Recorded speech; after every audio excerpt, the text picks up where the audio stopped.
Welcome dear student.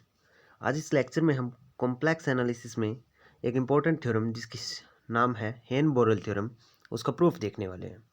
Statement देखते हैं। Statement ये कहती है every closed end bounded set is compact. प्रत्येक क्लोज और बाउंडेड सेट कॉम्पैक्ट होगा, ये हमें प्रूफ करना है। सबसे पहले हमें ये पता होना चाहिए कि कॉम्पैक्ट सेट होता क्या है। इसकी स्टेटमेंट देखते हैं। स्टेटमेंट ये है a set S is compact if corresponding to every open cover there exists a finite subcover of S।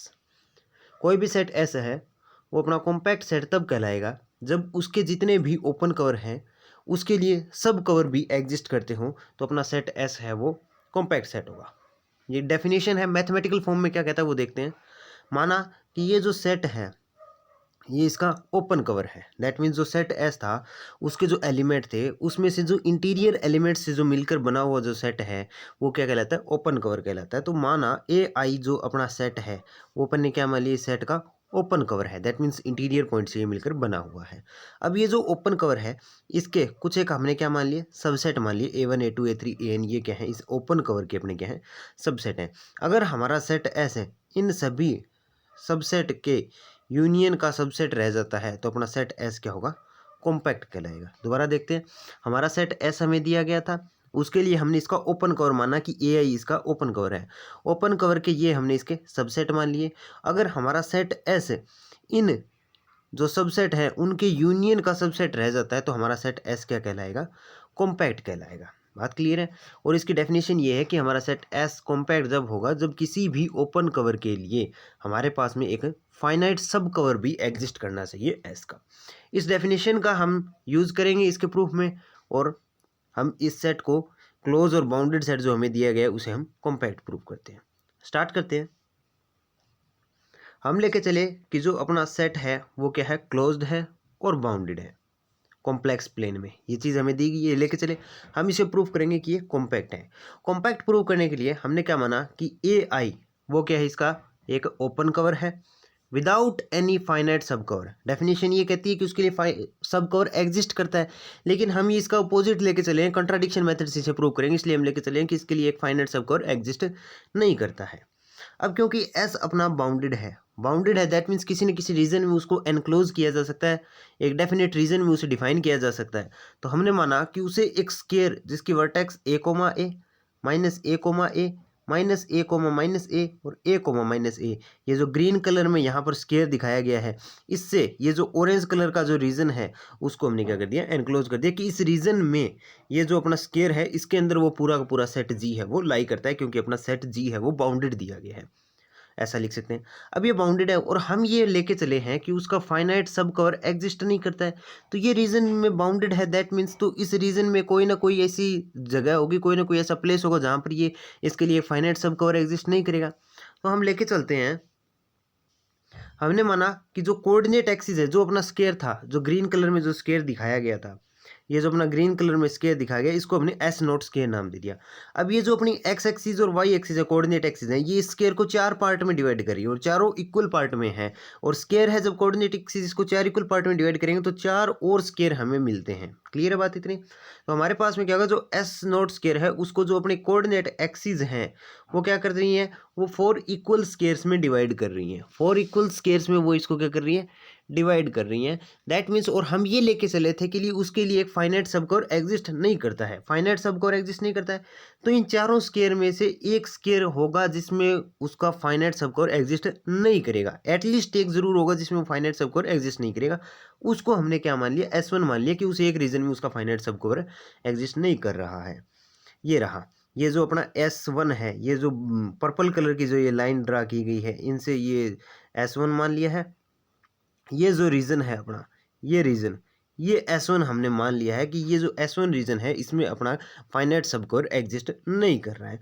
अब इस रीजन में एग्जिस्ट नहीं कर रहा है तो इसका दोबारा हम पार्टीशन कर देते हैं, इसको 4 इक्वल स्केयर में दोबारा डिवाइड कर दिया। तो ये पर्पल कलर की लाइन से हमने इसको क्या कर दिया है, दोबारा से 4 इक्वल स्केयर में और डिवाइड कर दिया। अब हमने मान लिया कि किसी स्केयर S2 में भी उसका फाइनाइट सबस्क्वायर एग्जिस्ट नहीं करता है।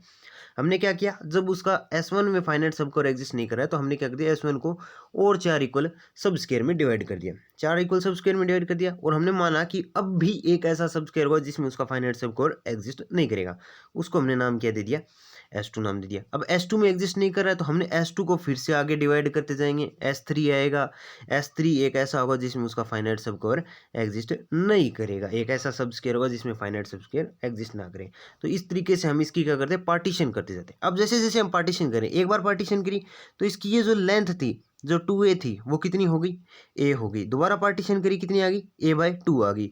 आगे पार्टीशन करी, a/4 आ गई। फिर और दोबारा पार्टीशन करेंगे, a/2n-1, कुछ इस टाइप से वो डिक्रीज होती जाती है। दैट मीन्स इसका हम पार्टीशन n टर्म तक करते हैं, या फिर मान लो इन्फिनिटी तक इसका हमने क्या कर दिया, पार्टीशन करते गए इसी प्रकार से। तो लास्ट में एक ऐसा स्केयर मिल रहा है जिसमें उसका फाइनाइट सबस्केयर एग्जिस्ट नहीं कर रहा है।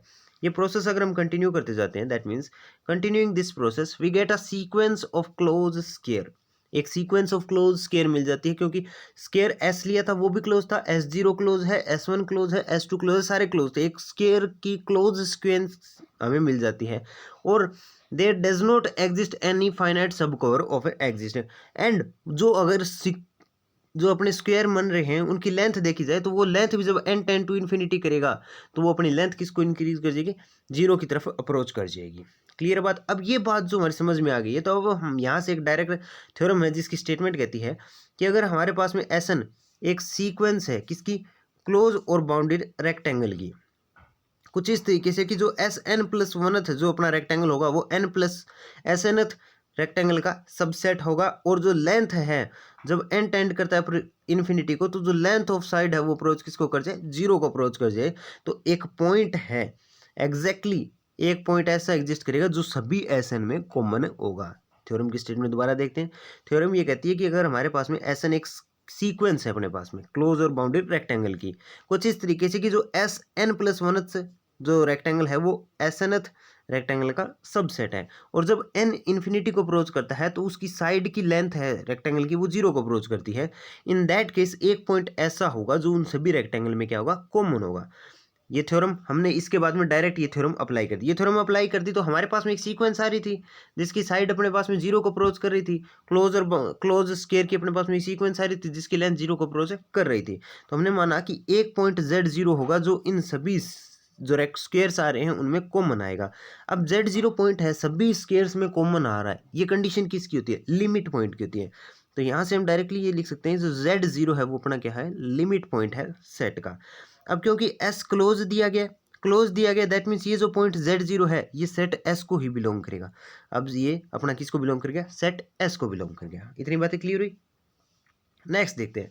अब ये जो अपना AI हमने डिफाइन किया था, AI हम सबसे पहले क्या लेके चले थे, ओपन कवर लेके चले थे इसका।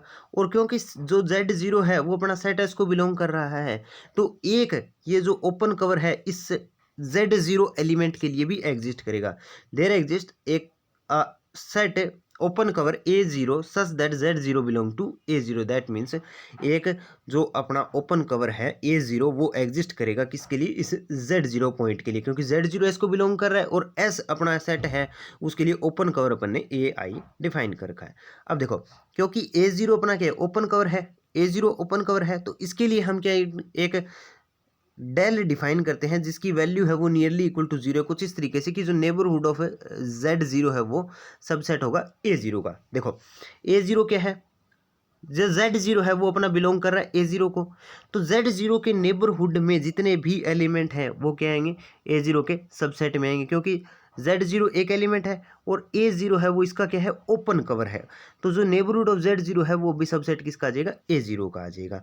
अब देखो, अब क्योंकि जो Sn है वो क्या है, सबसेट है नेबरहुड ऑफ Z0 का, क्योंकि जब वो लेंथ डिक्रीज होती जा रही है, जो स्क्वायर की साइड की लेंथ है वो 0 की तरफ अप्रोच कर रही है, Sn आ रहा है, तो Z0 है, Z0 कोई भी एक पॉइंट मान लीजिए रहा, और जो Sn सेट है उसके अंदर Z0 लाई कर रहा है, लेकिन नेबरहुड ऑफ Z0 जब ले रहे हैं तो उसमें क्या आ रहे हैं, इंटीरियर पॉइंट आ रहे हैं।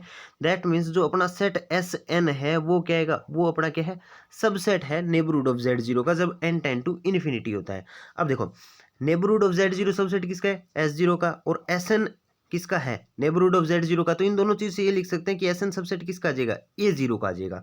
अब देखो जो Sn है उसके लिए अपने पास में क्या हो रहा है, ओपन कवर एग्जिस्ट कर रहा है, लेकिन हम लेके क्या चले थे कि उसके लिए फाइनाइट कवर सब कवर एग्जिस्ट नहीं करेगा। तो ये हमारे पास में क्या आ गई, कंट्राडिक्शन आ गई। हमारे पास में क्या आ गया, एक फाइनाइट सब कवर ऑफ एस एग्जिस्ट करता है, ये अपनी कंट्राडिक्शन आई क्योंकि हम ये लेके चले थे कि उसके लिए फाइनाइट सब कवर एग्जिस्ट नहीं करता है। तो अपना अजम्पशन क्या हो गया, रॉन्ग हो गया, राइट। दैट मीन्स जो अपना अजम्पशन था कि जो अपना नॉन एग्जिस्टेंस ऑफ सब कवर, कि सब कवर फाइनाइट सब कवर उसके लिए एग्जिस्ट नहीं करता है, वो अपना अजम्पशन रॉन्ग हो गया। दैट मीन्स अपना जो सेट एस है वो क्या हो गया, कॉम्पैक्ट हो गया। तो इस तरीके से हम ये जो अपना कंट्राडिक्शन मेथड है इससे इस थ्योरम को प्रूव कर सकते हैं। Thank you.